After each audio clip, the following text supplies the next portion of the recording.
রাজনৈতিক দলগুলোর মধ্যে ভিন্ন মত থাকবে, তারপরও সৌহার্দ্যপূর্ণ আলোচনা চালু রাখতে হবে।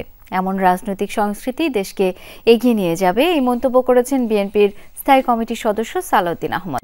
রাতে গুলশানে চেয়ারপারসনের কার্যালয়ে জাতীয় নাগরিক পার্টি এনসিপির পক্ষ থেকে প্রতিষ্ঠা বার্ষিকীর শুভেচ্ছা গ্রহণ করে একথা বলেন তিনি। সালাউদ্দিন আহমদ বলেন, গণতান্ত্রিক সংস্কৃতি চালুর মাধ্যমেই বিগত দিনের অগণতান্ত্রিক অপসংস্কৃতি বিলুপ্ত করা সম্ভব। Innovation for smarter life. এ সময় এনসিপি নেতা সার্জিস আলম বলেন, শেখ হাসিনা শুধু গণতন্ত্র নয়, রাজনৈতিক সংস্কৃতিও নষ্ট করে দিয়েছে। রাজনৈতিক দলগুলোর মধ্যে সুন্দর সম্পর্ক ছাড়া নতুন বাংলাদেশ বিনির্মাণ সম্ভব নয়। এনসিপির আরেক নেতা সামান্তা শারমিন বলেন, সর্বোচ্চ আদালত ব্যবহার করে রাজনীতিতে প্রভাব খাটানোর প্রচেষ্টা কোনো দল মেনে নেবে না।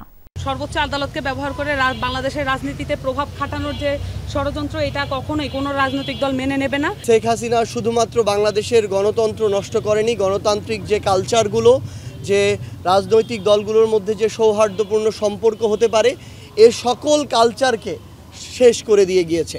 এই বিশাল পরিবর্তন আমাদেরকে অনেক দূরে এগিয়ে নিয়ে যাবে।